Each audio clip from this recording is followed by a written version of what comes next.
walking through a ghost town. Y'all ain't playing my sounds. Don't tell me to calm down. Don't tell me to calm down. Only time I go backwards is when I wanna moonwalk. Don't test me, my mood's wrong. Don't test me, my mood's wrong. We are who we say that we are. Yeah, we're lost in the stars, and it's all from the start. Never running no pace, never on the right page, but we still read that book, and we still run that race. Ay, Mississippi Racer riding out, no shortcuts, no time for that. Mississippi Racer riding out, till the wheels fall off, I'm driving that. Mississippi Racer riding out, we'll stop burning, strike the match. Mississippi Racer riding out, red light, green light, red light, good night. Ay, red light, green light, red light, good night. Red light, green light, red light, good night. Red light, green light, red light, good night. Red light, green light, red light, good night. No time to chill, don't sweat it. Good morning and welcome. It is Coffee and Sports. It is the morning show powered by Wire to Wire Network. Thank you so much for making us part of your morning routine. I am Chris, and of course, that over there, that is Mo. Mo, happy Monday, sir. Happy Monday to you and everybody out there listening, partner. Let's get it. Mo, let's get things fired up this morning, shall we? I want to start with this. So, obviously, the NFL schedule is out, and everyone is looking through their schedule. They're making the way too early predictions of how everything is going to play out. They're marking certain games they want to go to. We're looking at the early betting odds, and we are all making those decisions, and we're all coming to those conclusions. And at this point, you know, you look at different angles, you look at different things, and you look at different nuances. And one of the most interesting nuances that I found is this, Mo. The New England Patriots, who did not have a great season last year, but they have a quarterback, and they drafted offense this year, they should be better. You can't be any worse than you were last year if you're the Patriots. And then, of course, we have the Carolina Panthers, who are thinking outside the box. They are building a system that they're hoping their quarterback will fit into. We've talked about that before here on the morning show. But Mo, those are the two teams in the NFL that are currently not favored in any of their games this upcoming season. Not a single one. So, Mo, I want to take a minute this morning. I know I didn't tell you we were going to do this, but I'm telling you right now, we're going to quickly go through both schedules. And I want you to tell me whether or not you agree with the odds makers. Should they really be underdogs in every single one of their games? Let's start with the Panthers, because that is probably going to be the easier of the two. So let's run through that real quickly here. Let's see what we got. So when you pull up the Panthers schedule here, let's see what we got. I just want to make sure I have their actual 2024 schedule. I hate to get the Panthers schedule wrong, Mo. No, we don't want to do that. We don't want to do that. We don't want to do that. By the way, fun fact about the Panthers, Mo. Do you know what their season tickets are currently going for? I have no idea, but not much, probably. Mo, if you were a fan of the Carolina Panthers, you could get a season ticket package, and I believe they have 9 home games this season. Okay, you can get a season ticket package to the Panthers for $692.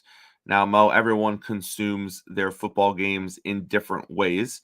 But if you just look at the general cost of what it would cost someone to get DirecTV or the NFL package or whatever it is, it would cost more during the NFL season to pay for the TV stuff, to watch the football games.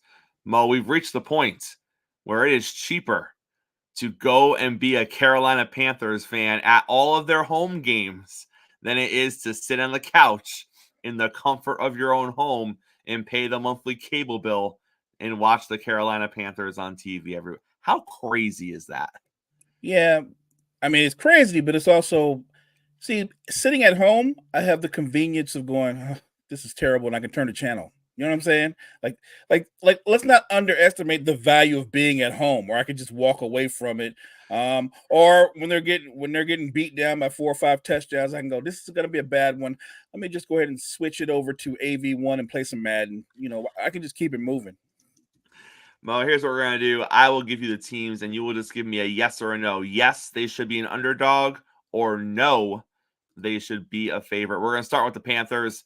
New Orleans Saints. They should be an underdog. I'll agree with that. They should be an underdog. Chargers. They should be an underdog. Raiders. I don't know. I think that might be their one win. Ooh, Bengals. Underdog. Bears. Underdog. Falcons. Underdog. Commanders.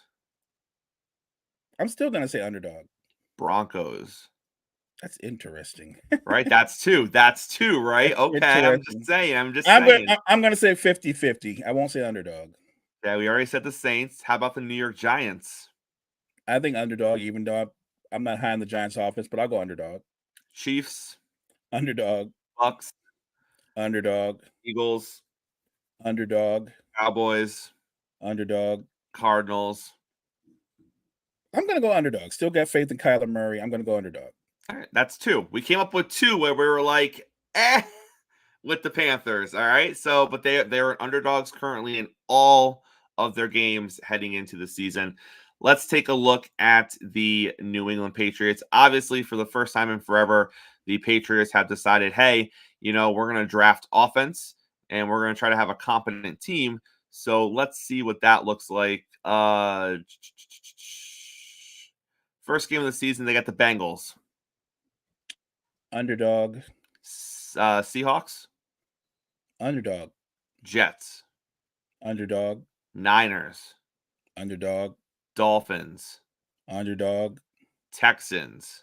Underdog. Jaguars. Underdog. Jets. Underdog. Look at those first 8 games. Holy cow. The Patriots open their season.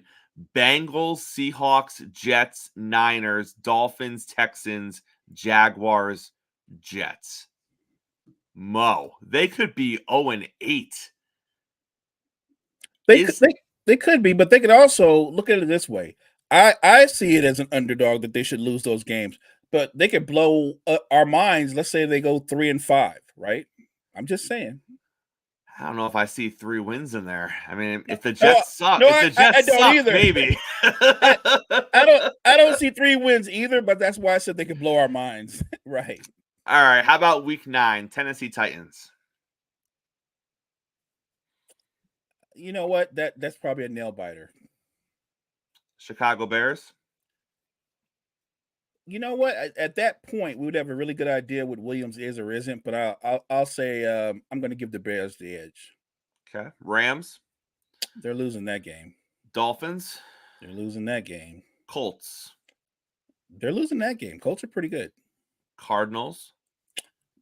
That could go either way. That's not a shoo-in. I think they could win that game. And the Patriots close the year. Buffalo, Chargers, Buffalo. Those are just 3 losses.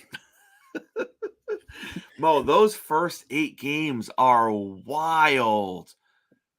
Holy cow. That's a brutal start to your season, especially with a new head coach.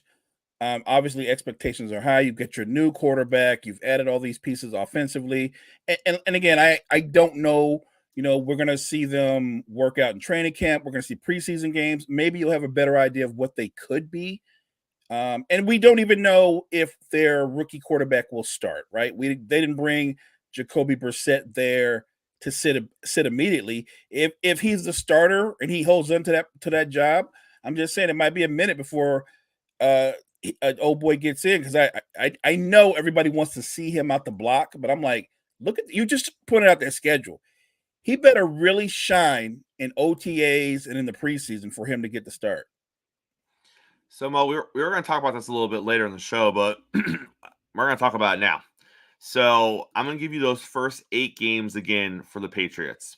It's the Bengals, the Seahawks, the Jets, the Niners, the Dolphins, the Texans, the Jaguars, and the Jets. All right. Those are the first 8 for the Patriots. I want you to compare their first 8 to the Steelers' last 8.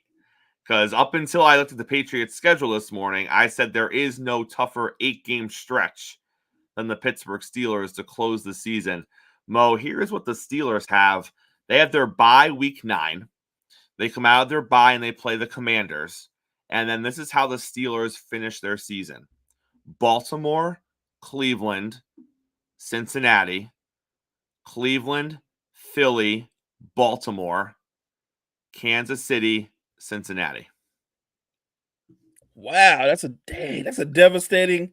In their last games, they got their entire division right is in their last games. They got Baltimore twice, they got the Bengals twice, they had the Browns twice.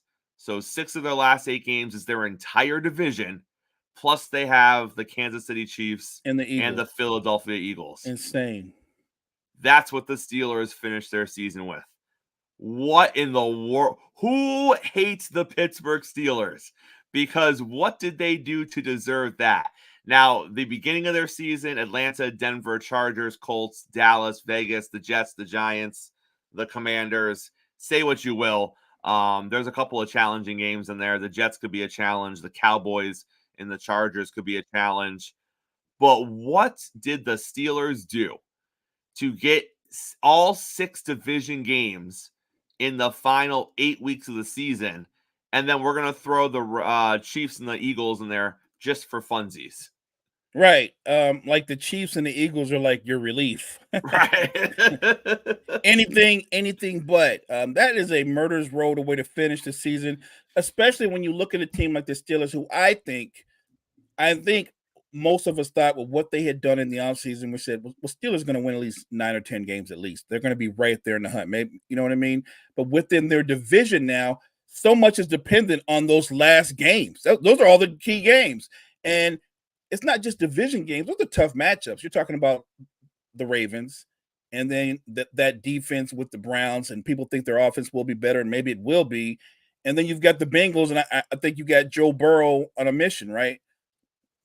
That's tough. Like, I guess I would say if I were a Steelers fan, I would be happy to split the division games.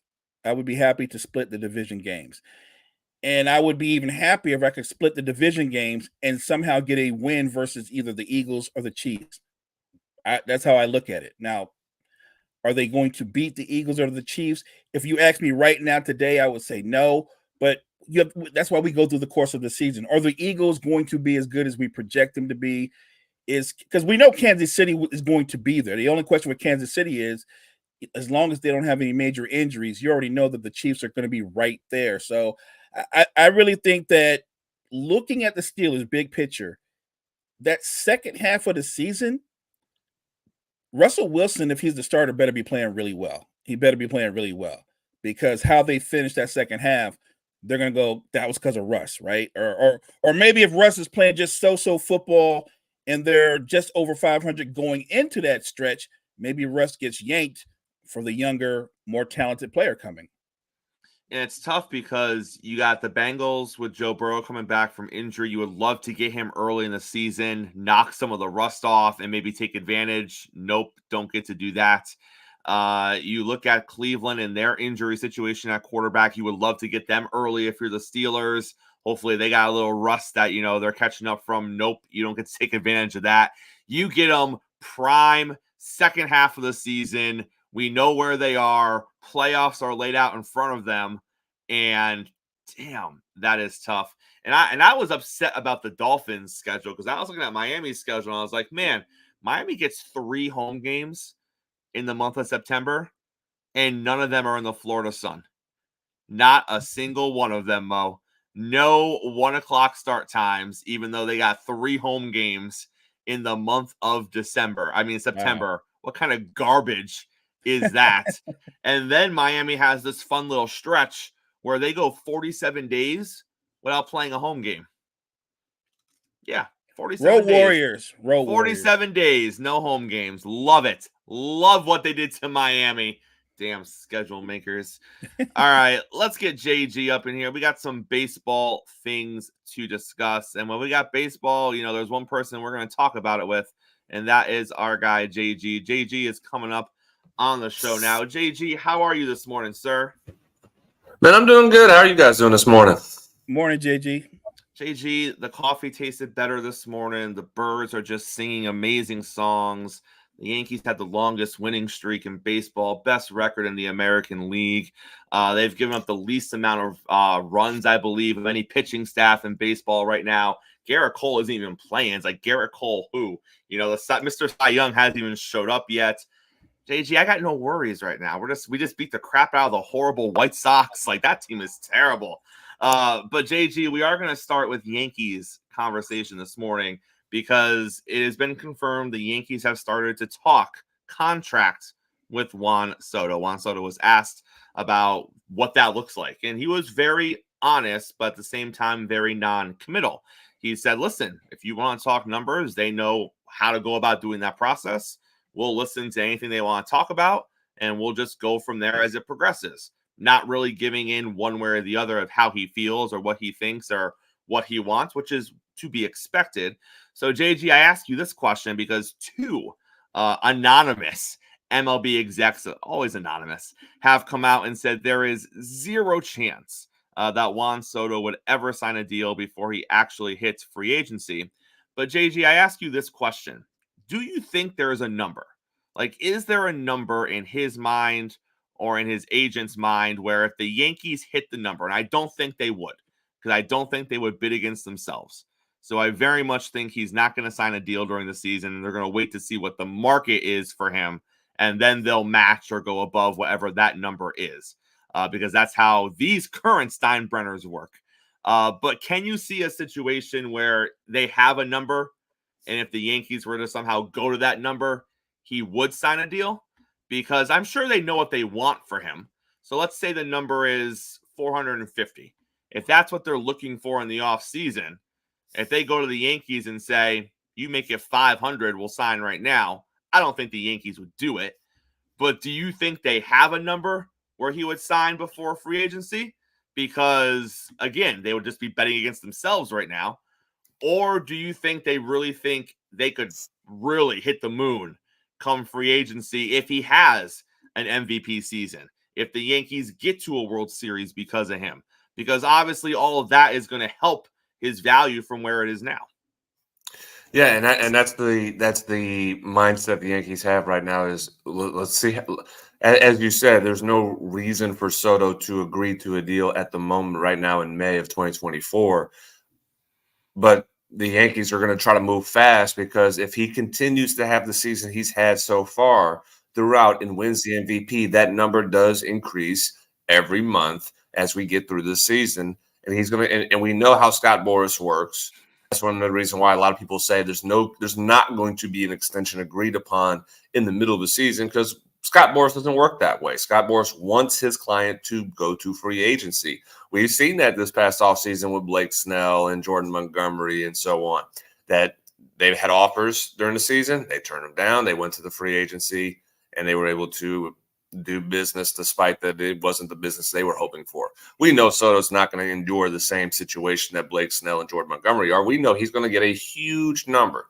So in the aspect of what the Yankees are wanting to do versus what Scott Boras and is wanting to do for his client, that's going to be the hard sell. And there's talks of $600 million is what's going to take for Juan Soto. So you're saying if the Yankees are at 400 or 450 million, there's a $150 million gap in between of what Boras is wanting for his client to what the Yankees are wanting to offer. So if that's the case, even $500 million, they're going to say no.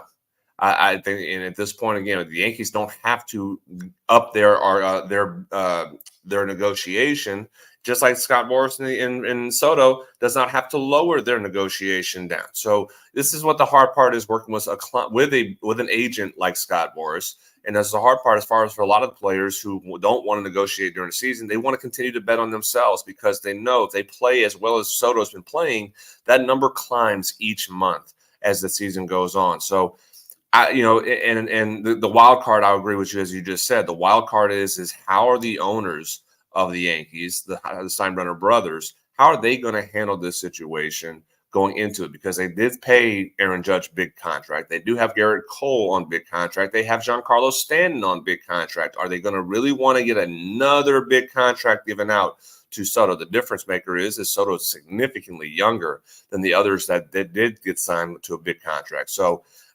and we know how Yankee fans are. If this goes into free agency and a lot of talks are shifting around, a lot of people in the Bronx are going to be nervous. So I'm intrigued to see how it plays out throughout the season. But we know there will be no contract agreed upon until they get into free agency in the offseason.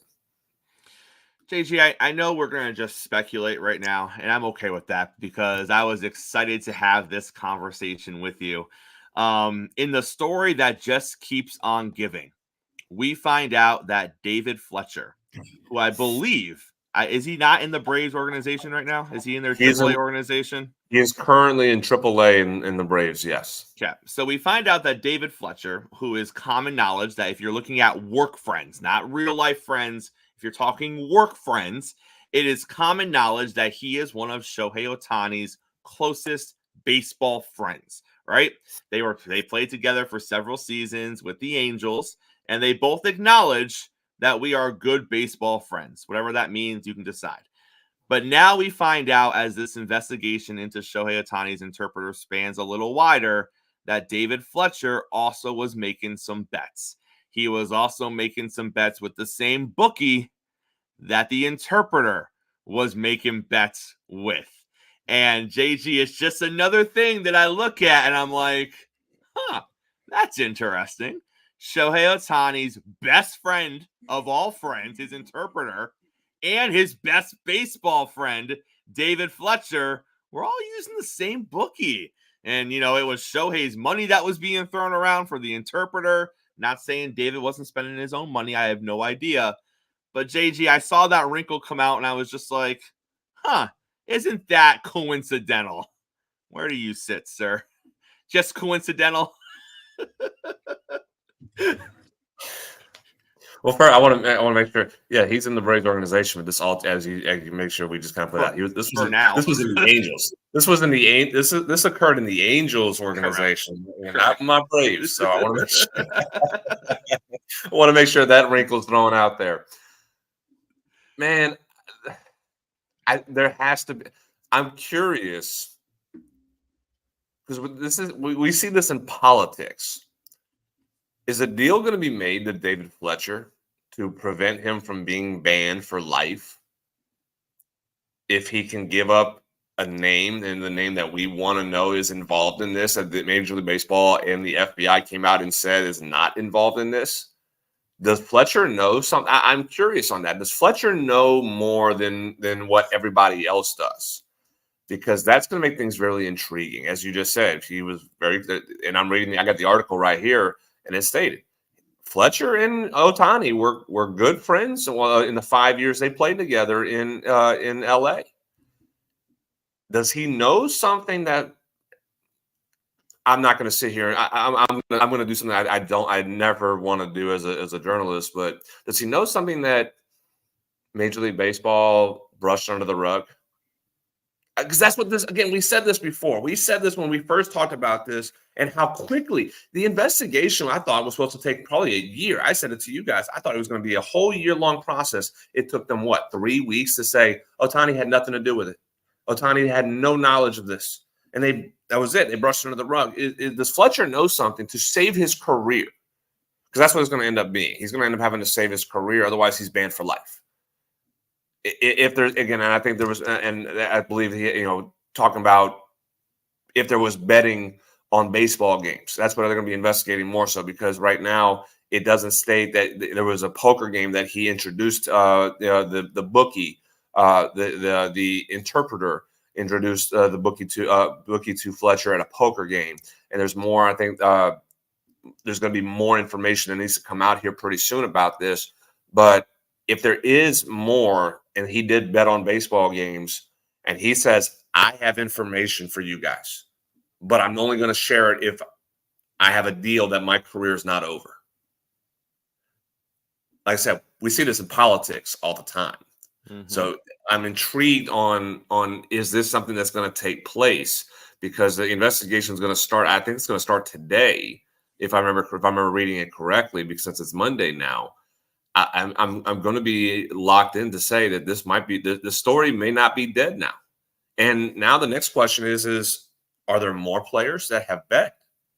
Because I think, tell me if I'm wrong about this, the more we have in all of North American sports, the more we have emphasis of sports betting, the legality of sports betting. Wasn't that a fear of all the sports of NFL, NBA, MLB, and NHL? At one point in time, years ago, when you start legalizing sports betting, was that something that a fear was going to be that players are going to get themselves involved with? And now we are moving forward to, those leagues taking on advertisements for DraftKings, advertisements for the Superdomes is sponsored by Caesars Palace. Mhm. So, I mean, I think we're kind of unraveling that Pandora's box that for a long time leagues were afraid of, and now we're moving in that direction that, it's not going to happen. Well, now it's starting to. Are more players going to be named here? Is this the new Mitchell report that we dealt with the steroid scandal back in the early 2000s? I'm curious on that. But I think obviously the investigation is going to give us a little bit more, and I'm curious if Fletcher does know something that everybody else allegedly assumed. And is that information going to get shared out? And is Ohtani starting to get? Is he going to get named? And is there going to be more investigation on Ohtani about this? I'm curious about it. And it's interesting because once you open that door, JG, and it's like, oh, the interpreter was sharing the bookie with other Angels players, like you just said. Maybe it's not Ohtani. Maybe it's other people on the Angels that thought this was done, dead in the water, and wrapped up because somehow in 6 weeks, an entire investigation, plea deal, we're on the verge of sentencing, like it all wrapped up in 6 weeks. It was amazingly quick how we went from investigation to, well, we just got to see how many years he's going to get now. And now before he gets sentenced, they're like, well, there was somebody else involved too. So I'm with you. Are there other names? Are current names that we thought didn't do anything going to be revealed to have done something? Or does this just all kind of go away and Fletcher doesn't get punished? Which, JG, like you just alluded to, if that happens, well, why? Because he has to get banned, right? By the rule, yeah. If there was betting on baseball games, because right now the CBS article states there was illegal betting, right? And only right now it was talking about at a poker game. So there obviously, again, there's going to have to be a little bit more investigation that takes place. That as far as did bets occur on baseball games, and as I'm reading the article as well, and I want to make sure I make a correction here. I think Major League Baseball was done investigating Ohtani, but the Mizahira, if I butchered his name, I apologize. He is still under federal investigation right now, but I think they cleared Ohtani in the investigation, but the investigation itself is still ongoing with the federal government. But I think Major League Baseball, because Ohtani's name was cleared, they have essentially stopped investigating Ohtani. But as I said, does this kind of make the investigation open back up and make sure that Fletcher, one, did not bet on baseball games, and did Ohtani know about that too? Because I think at some point, if Ohtani knew that his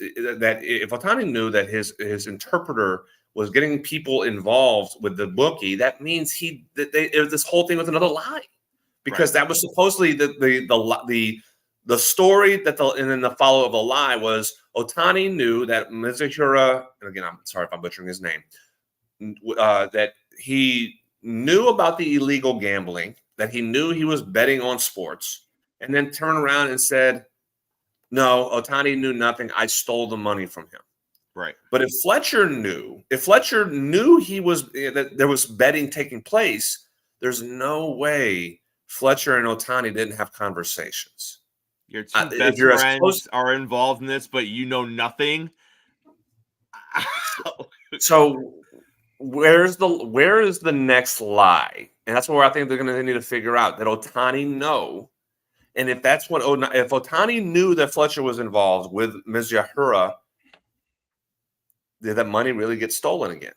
There's so many pieces to this pie right now that we have no idea on, and I think it was so premature. And I said this with you guys when we first talked about it. It was premature to claim that Ohtani knew nothing about it because you needed to unravel more of this investigation. I expected the investigation to be the entire 2024 season, and we get a little bit more of information given out at the end of the season going into 2025. I know Major League Baseball did not want to do that because they don't want to ruin the 2025 season, and he didn't want to ruin the 2024 season, his first in LA right now either.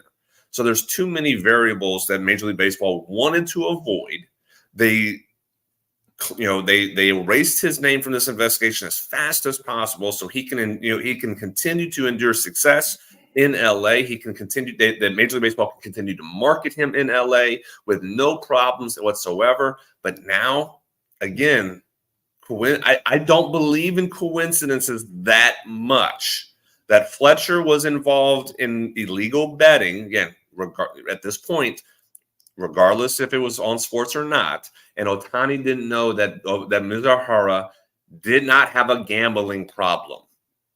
That I cannot believe the coincidence that much to sit here and say that occurred. All I know is Ohtani hit a walk-off home run the other day. That's right, and that's all we're talking about. That's all I know. That's all I know for sure. So, my question to you guys at this point, because we know we've seen when players have off-field incidences, investigations take place, and they get put on the commissioner's list. All the sports, NFL does this, NBA does it, Major League Baseball is no different. Trevor Bauer, when he was under his investigation for domestic violence, they put him on the commissioner's list. Are we at some point? I feel like we're going to have to happen. We can't keep letting him play baseball. If the investigation starts putting out more information out there, and that the next article, and I'm weary about this because I love baseball. I love Major League Baseball. I majority of my life as a fan, there has been scandals after scandals after scandals in this sport. And again, I was too young to remember the 94 strike. But again, steroids and everything going on from there. I don't want another scandal in my sport that I love so much. But if we're getting more information that's out there, at what point do you have to make the decision to say he is under investigation of what he knew? Do we put Shohei Ohtani on the commissioner's list and just say, you'll still get paid, but this is becoming a problem now? And I think Major League Baseball is so scared to death to do that to the biggest star in the sport right now. But they may have no choice if Fletcher does know something and to save his career says, I have information, let's meet and let's talk. Major League Baseball may have no choice. And I think that's where everybody's so terrified on. I think in order for Ohtani to hit because if you put him on the list, you're basically acknowledging that he did something wrong. You may not know the extent of it, but I feel like if Major League Baseball, after clearing him, and I know that by the process, if you look at the process as a whole, if they go on the list, they're not accused of anything. They're just going through the process. You're trying to figure out what's there, what's not there. Should there be a punishment? But after you clear him and you say, no, he didn't do anything wrong, we're moving on, and then the Fletcher thing comes out, I feel like if you're Major League Baseball and you're like, okay, new information came out, we're going to put him on the list while we figure out what it is. I feel like at that point, your Major League Baseball is going to be considered a joke at that point. And that's why I'm saying that it has to be after what Fletcher says, and they're going to sit here and say, prove. Right. At this point, yeah, by the court of law, hearsay is not viable.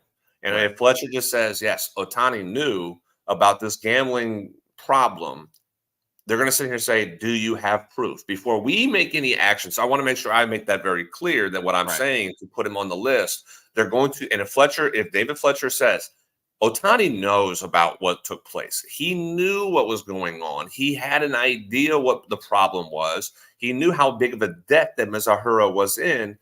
And I can prove it. They're going to sit there and say, yeah, prove it to us. And if then there's an issue, JG, at that point. That's an issue. If he correct. can prove it, that's an issue. And if there is proof, now that's why I want to make sure I'm putting out there. If he has proof that Ohtani knew, Major League Baseball's hands are tied now. We're in trouble at that point. Even if he's not involved in the betting itself, he lied to federal investigators. Mizuhara lied to federal investigators not once, but twice now. And Ohtani, let's not forget, he's going to jail because he stole $17 million from Shohei Ohtani. He impersonated Shohei Ohtani to get these not everything. Most of his legal woes right now are connected to theft and the way he acquired that money. JG, if this turns out that he didn't actually steal the money and it was given to him, that's an issue. It is. It absolutely is. And again, like, that's where Major League Baseball, and you're correct on this, but here's Major League Baseball would be looked at as a joke, but dear Lord, and I hate saying this, hasn't Major League Baseball been looking like a joke for almost 20 years with the steroids issues? Yeah. Well, actually, at this point, I guess it's been over 20 years because we go back to we can go to 1998. So almost 25, 26 years. Major League Baseball has been a laughingstock of professional sports in North America based off of how they handled the steroid scandals that took place in the late 90s and early 2000s. And you can even go to the 2010s when they had the Balco situation took place. So for 25, almost 30 years now, we've had issues after issues after issues where Major League Baseball has been a laughingstock. And then we can't even, again, go to the 94 strike and you can go even further on that side of it too. So this, I guess in a way, this is par for the course, pun intended, with the PGA Championship ended yesterday. But at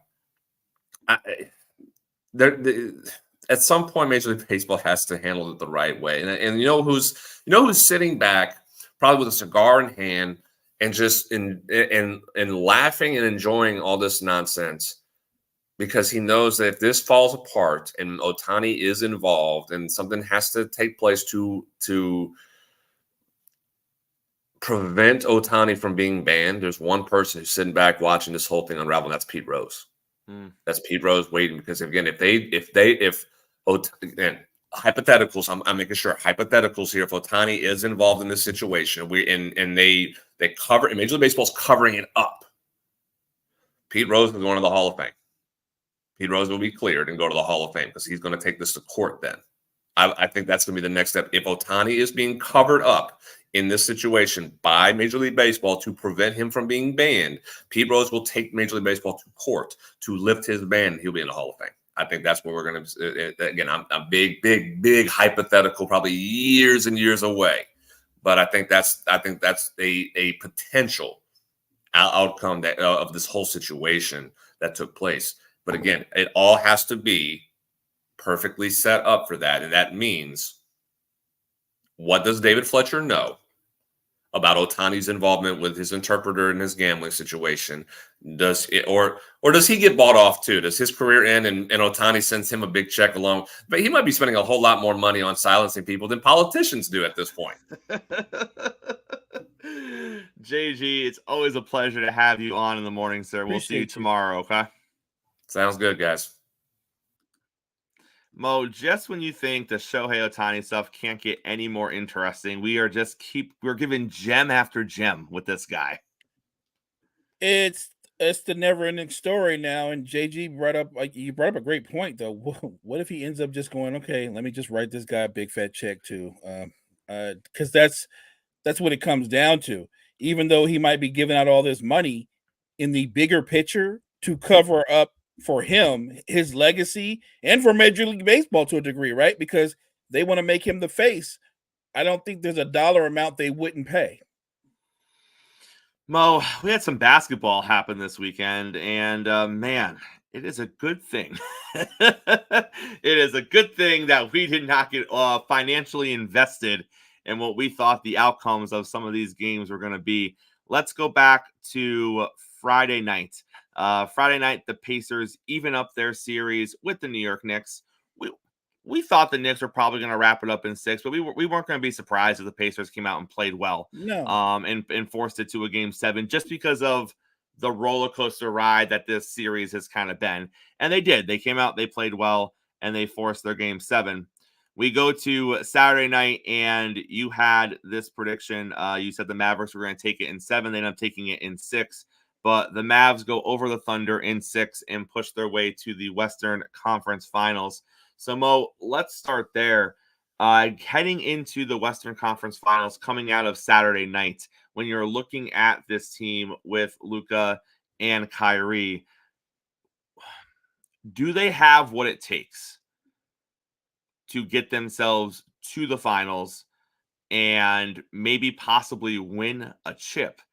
And you look at this, and I know a lot of people are going to put Luka in front of this here, but at the same time, I'm also looking at Kyrie, because let's not forget everything, all the trials and all the tribulations, and a lot of it is self-inflicted, that Kyrie has been through in his career.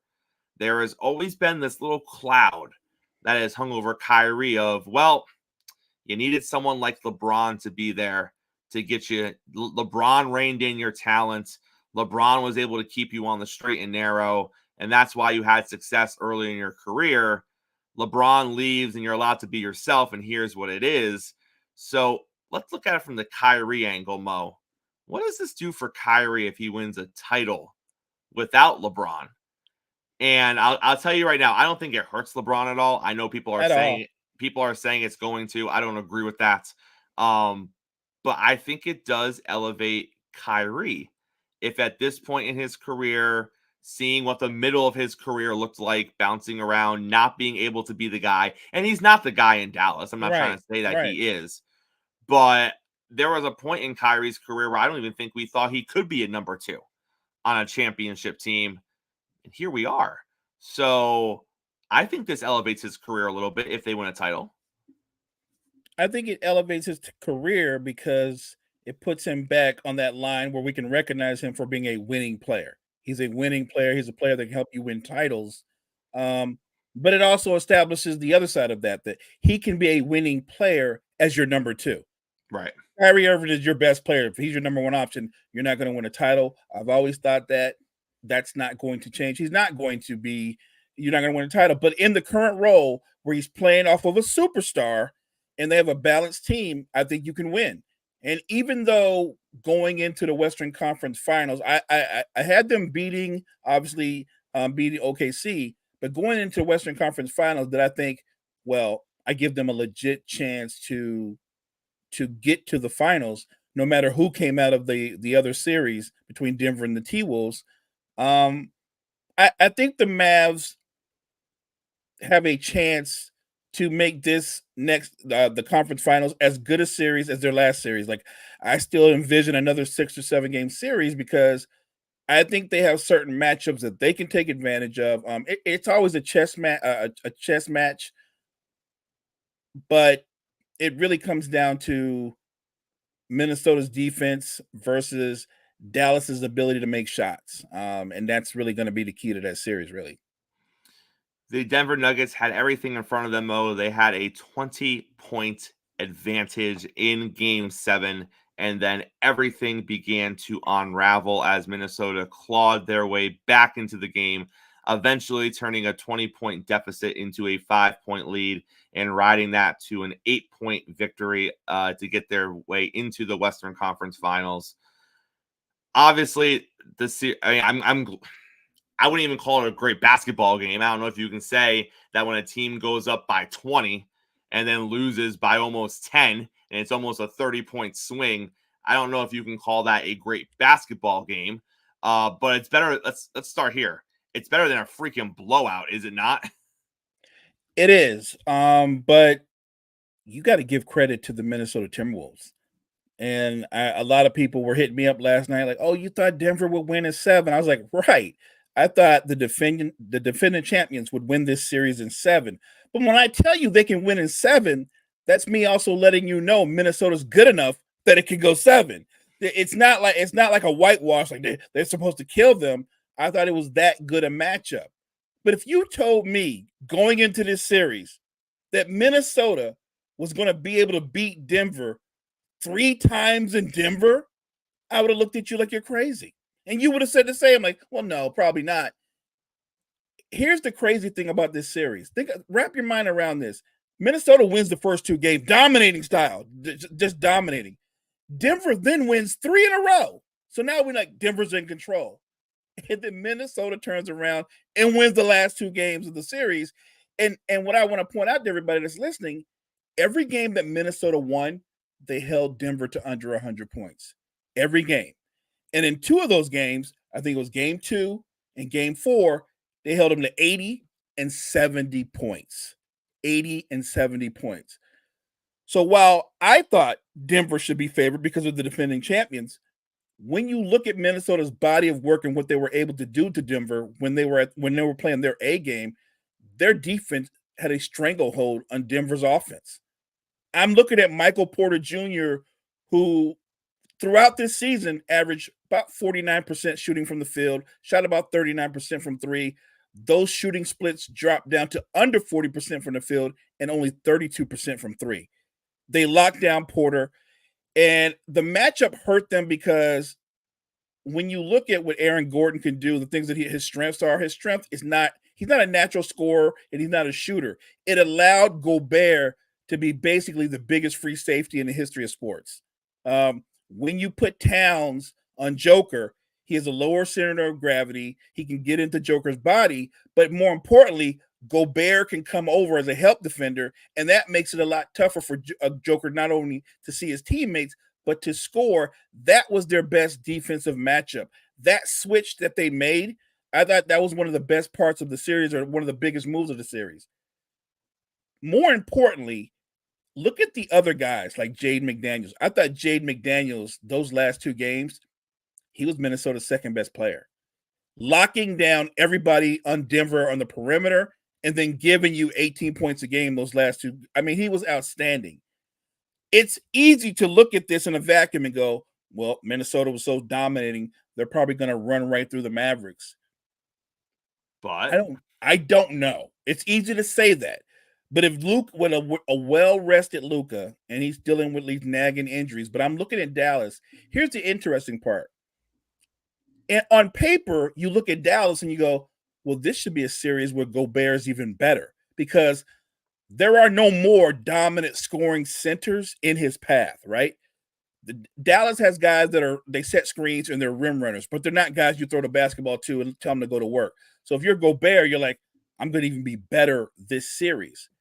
The question is, will Dallas go to a smaller lineup and pull him away from the basket? Because I think if they go traditional, Minnesota's just going to choke Dallas out. They're going to have to throw a wrinkle in to space the floor to put Gobert in space and attack him.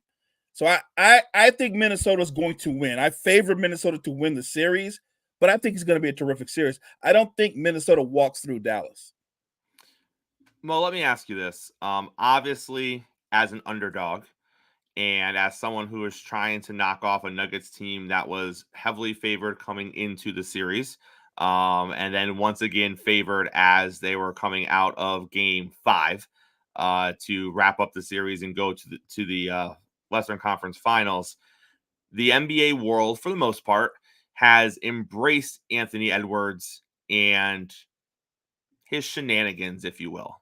The bravado, the trash talk. I talk to the workers, I talk to the concession stand guy, all that. I love what he said to them too. It's been funny. It's been entertaining. It's been interesting. Are we going to get to a point, because as we see this happen in sports, where the script gets flipped? Because it's one thing when you're the dog who has all the fight in you and you're the underdog and you're chirping at the supposedly the bigger guy, the bigger team, and you're the up and comer. But regardless of what they do this season, let's say they win it. Let's say they win it all and they're champions. If this is the same Anthony Edwards we see next season, and it's not just in the playoffs and these big moments, but this is kind of what he becomes known for, does that eventually wear out? Does that eventually become she's just making noise? That's all he does is he makes noise. Because you look at someone, and I'm not saying that's the same situation, But you look at someone like a Draymond Green. Early in the success of the Golden State Warriors, Draymond, he was that guy, right? He would make a lot of noise, but you would look, oh, that Draymond, look at that. They got no one on this team. There's a bunch of little guys shooting 3-pointers. Draymond's the bouncer at the door. This is before KD. And you're like, oh, look at Dre. Look at that. And then they got some success. And Dre elevated his antics and his nonsense to a higher level as he kept going. And we got to that point where they were like, this guy's a clown. And many felt that Dre's a clown. And that's not what I'm just wondering, like, could we be going down that path with Ant? Do we think that it's just going to stay fun and games? Because I don't want it to turn on him. I don't want it to be a point where he goes from being embraced for what he's saying and doing to them being villainized. But Mo, we've both been around sports long enough to know it can happen at a drop of a dime. It can, but I will say there's a couple of differences. One, Draymond, even though he's considered a star for the Warriors, was a complimentary star. Correct. He is not the number one option, nor will he ever have been in his career. Correct. Anthony Edwards is the best player on the Minnesota Timberwolves. You can argue, and I would agree with this, that he is one of the faces of the current NBA. And so while I know he has a lot of bravado, I don't have a problem with it because I look at the bravado that a guy like Larry Bird had, or a guy like Kobe had to a different degree, even Michael Jordan. So if you're cocky and you're saying, "Oh, you got us, don't worry, I got you next game. We'll settle this on the floor." I'm good with that. And if you're cocky and you back it up, even better. Like when they lose Game 5, and he turns around to Denver's guys and goes, "Don't worry, I'll see y'all here back for Game 7. I'll be seeing you again." Like that kind of confidence. And to his credit, when they blew Denver out in Game 6, by 45 points, when they blew the doors off them by 45 points, my thought process was Game 7's in Denver. I think we talked about this on the show. I said, Game 7's in Denver. But when you come off a loss like that, like, Minnesota's going to have momentum. Minnesota's going to look at you like, no matter what lead you get on us, we're not afraid of you. I watched the first half of the game yesterday, and I was like, good lead for Denver. But at no point did I go, well, this is over. This is over. Minnesota literally flipped the script. It was like the tale of two different halves. They went in there in the second half, choked out Denver's offense, and locked them down. And Ant didn't even have a great shooting game, but he was tremendous defensively. Jamal Murray had cut up the Timberwolves in the first half. He had over 25. I think he had like 25 points in the first half. That he got shut down to 9 points in the second half. Like the elbow. It was the elbow. It flared up. Yeah. And the elbow's got a name, Anthony Edwards. That's what happened. So yeah, I understand your concern, and I think about it a little bit, but it's different. I think Draymond is more akin to a guy like Dennis Rodman, right? That to some degree, because they know they're not the best players on the team, they kind of go out of their way to garnish attention, right? So it's an elbow here, it's a shove there. It's being the tough guy, like you said, the bouncer at the door. They have to do that because they want to feel like they're stars too, right? They're in their own way, they want that attention. With Ant, it's different because he is the franchise player on that team. I just think going forward, he seems like the kind of guy that if he loses, he'd be upset, but he also would turn around and go, you got me this time. I'll see you down the road. Like, I think he's that guy. In case you didn't know, Mo, there were 16 national analysts for the National Basketball Association that picked the New York Knicks to win the series against the Indiana Pacers. You might be wondering, well, Chris, how do you know it was 16? Well, because after the Indiana Pacers knocked off the New York Knicks, they went to their social media and they posted the names and the game predictions of all 16 NBA national analysts who picked the New York Knicks to win this series because they thought that keeping receipts was the way to go because they're just that small hometown team, Mo, that gets no respect and no love, and the referees just are trying to get out of the playoffs as fast as possible. Mo, I love an underdog story. I love playing with a chip on your shoulder, and I'm fine. I'm fine that they kept receipts. I'm fine that they feel disrespected, okay? Let's not forget that Jalen Brunson left that game with a broken hand. I'm not saying that they were going to win that game if he stayed in, all right? There were a lot of different things that were happening in that basketball game. But you are playing the Boston Celtics next. And we said here on this show, as a New York Knicks fan, if you win this series and you think you're on even footing with the Boston Celtics, you need to check yourself because you're not. And it might be a little shock to go from playing a tough series against the Pacers to rolling up against Boston, who is, in many people's opinions, decidedly better than you on paper. So let's just have perspective, New York Knicks, as you go into a Celtics Eastern Conference Finals. You mean Pacers? That's when the Knicks were going there, Mo. Now it's the Pacers going to that series. Is it different? And I get it. You beat the Knicks, not taking nothing away from you. But we said the Knicks were a step below the Boston Celtics on paper. Mo, where do the Pacers fall? Because I know they beat the Knicks, but I would argue the Pacers aren't as good as the Knicks. I think a lot of things just worked in this series as far as who the Knicks didn't have at various times. I know that you look at those the calls in the first two, I get it. But if you did this series 10 times, I think 8 out of 10 times the Knicks win this series. I really do. So, okay, we got one of the 2 times that the Pacers win it. Congratulations. You're going to go play Boston. If Boston beats you in 5, is anyone surprised? I'm not. I'm not, but I do believe in trial by fire. I actually think the Knicks series toughened the Pacers up. It hardened them because that was a physical series. It was. The refs literally let them play. So what I will say is going into the series versus Boston, while this is no secret, Mo thinks Boston will win the series. I think most people outside of Indiana think Boston will win the series, that they're the better team. Careful, Mo. They'll keep receipts on you. Be careful. Well, they can keep receipts. I mean, I and I don't have a problem with that. Like, because I don't use the excuse like, well, wait a minute, OG Anunoby went down, Mitchell Robinson went down. They never had Julius. You can go down the list of the Knicks. Like, Josh Hart tried to play Game 7 with an abdominal tear. Yep. I can't even imagine the pain he was in to try to compete at that level. But look, I digress. Bottom line is Indiana won. What I will say is between these 2 teams, Indiana is the younger and the deeper team. Boston has the best starting 5. Boston, I believe, will win this series. But I do think playing the Knicks, the way they played the Knicks, it toughened the Pacers to a degree.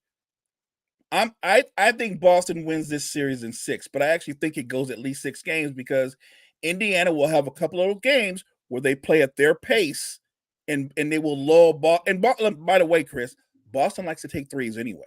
They love to take the threes. Well, if you're going to take the 3 ball out and they speed the pace up even more, you are playing Pacers basketball. So I think the Celtics are the better team, but I think this ends up being a better series than most do. I actually think Indiana will be the first team that will really test Boston. All right, Mo, great show on a Monday. Bring us to the close. Thank you guys so much for joining Chris and I on a Monday. Make sure you check out all the great content we have for you at the Wire to Wire Network. Wire to Wire Network, we appreciate you. We'll be back here, same time, same place tomorrow. JG will be back to discuss the baseball stuff we didn't get to today because we got deep into the Shohei Ohtani stuff. We'll have more NBA and NFL conversations as well. All of that and more. Coffee and sports. It's the morning show powered by Wire to Wire Network, and we'll